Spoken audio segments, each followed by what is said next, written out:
you've reached your channel Creative Writing Prose. I'm Robin, and this video will be about aspects of a character to consider, more specifically when creating a character bio. When you create a character bio, it means you can do two things. One, organize your thoughts, and two, build up your characters to the point where they're like good friends to you. Be careful not to become too close to your characters when in the early planning stage. You may need to sacrifice a character later on when you find that they actually contribute nothing to the story. You may find that a character doesn't contribute anything to the story and is just really in the way and kind of forgotten as you're going through the process of writing the story. So you may have to actually edit out that character later on. So how do you write a detailed enough character bio? I always like to start with a basic character bio format. It starts usually with name, gender, age, date of birth, height, weight, race, species, blood type, family, friends, enemies, occupation, affiliations, which may or may not apply. It could be their background in school or occupation or government, political side, things like that. Physical appearance, abilities, which of course includes some weaknesses, relationships, and trivial things like their favorite food, favorite color, their hobbies, other interests. If they have any unusual traits, like say a birthmark or allergies, perhaps any medical history. Yeah, pretty much anything else you can think of that doesn't come under all the other categories listed. Okay, that probably just sounded like a lot to take in, or maybe even too much to take in, but it's okay. You can build up a character bio gradually. I'm now going to go over each of the things I just listed. I'll just add now that you don't have to format it exactly the way I just described it or listed it. Some people do it a different way, and that's totally alright to you. As long as it's easy for you to remember and easy for you to read, that's great. Every character needs a name or nickname to identify them with, even if it is just a nickname and they're a background character. As long as they have a consistent nickname used by the narrator, it's easier for the reader and of course you, the writer, to define who they are and identify them in the story. I do recommend you look at baby naming websites for naming your characters. It can help a lot. Also, coming home when you're underaged or when you're under the age of 18 with a baby book in hand might concern your parents, and then there might be a lot of serious discussion. So when you consider the fact that you can just delete your internet history whenever you want or before your parents get to the computer, yeah, you don't then have to go through all that explaining if it's just for the sake of writing up a character's name and fleshing them out. I recommend that you don't have two characters who have very similar names, especially if they're both major or minor characters. That can be very confusing for you and the reader. I actually changed one of my Demon's Witch's past characters' names because it was just too similar to another one of the main characters.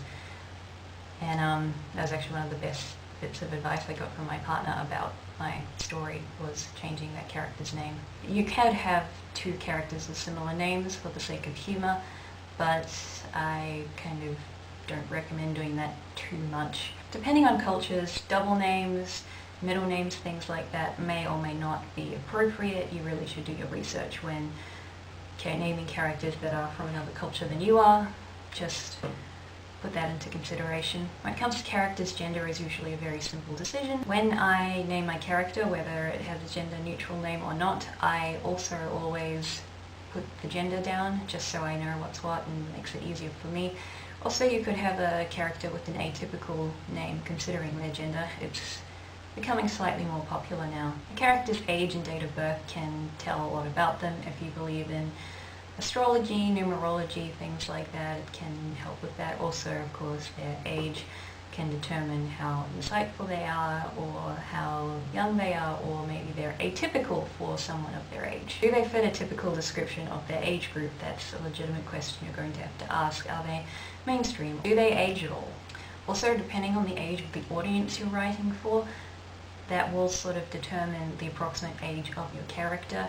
I actually recommend characters who are slightly older than your audience, so they can sort of look forward to becoming that age. I'd usually say 1 or 2 years older than your audience, typically, is what sells best. This, of course, is for grown-ups and people who are wanting someone people who are wanting a character that relates to their age group as opposed to someone who's already a bit ahead. Humans, aliens, cyborgs, pets, zoo creatures, all of these technically count as characters, whether they're in the foreground or the background, whether they're fleshed out or not, and as long as really anything has its own mind in the story, it's its own character. A character's height, weight and build should also be put into consideration. Don't always with people use the ideal body type or the romanticized body type. Well, unless you're doing a romance, then it might be more appropriate. But keep it versatile. Also, don't necessarily always go towards the physical features that you typically like. Have some variety. You don't really want to be writing Mary Sue's. A character's blood type can be useful, as I already mentioned, something about their medical history. Depending on, I haven't actually found a case with my own characters where their blood type has been really necessarily that useful, but it does give you an idea of their medical history. It also can give you an idea of their family's genetic history as well. Also, some people believe that there is correlation between a person's blood type and their personality.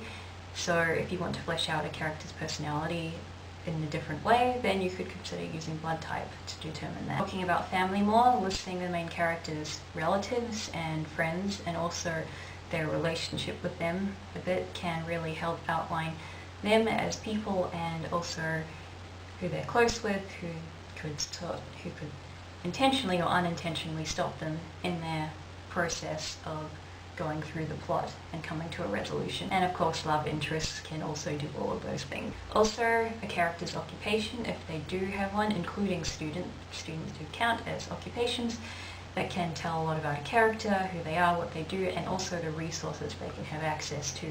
The majority of worlds that characters live in and stories do have some form of currency. Depending on a character's age, their background can be very short or very long.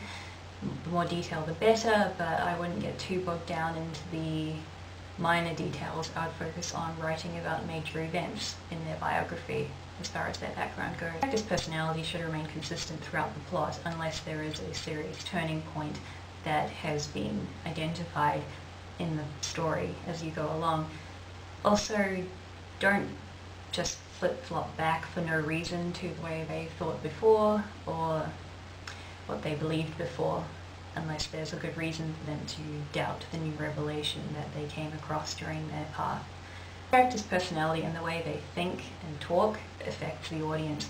You can have a character with controversial thoughts and ideas as long as it's the characters and not portrayed as yours, the author's, if the character is narrating. Characters' physical appearance should reflect how they are internally unless there is a very specific reason for them to hide who they are. Their sense of dress should represent their race or species, their occupation, and also their class. Having a balance of abilities, skills, and weaknesses is really good.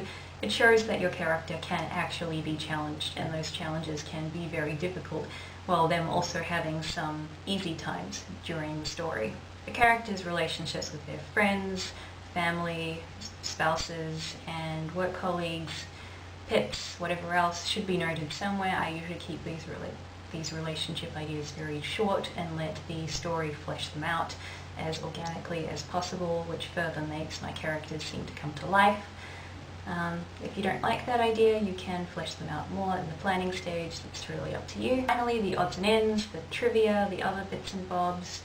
I usually save those for the end of my format. I don't always fill out my bio formats correctly in the right order, in chronological order. It's just sometimes I get ideas for this part and then I get ideas for that part, or these areas are smaller to cover than others, so I'll do those first, and it's simpler that way.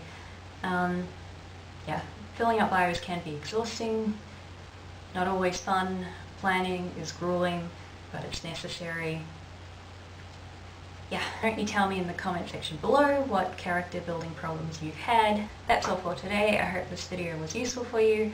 Please subscribe, give it a thumbs up, and comment, of course, and you can check out my Facebook, my Twitter, and my vlog channel, all in the description below. And I'll see you next week.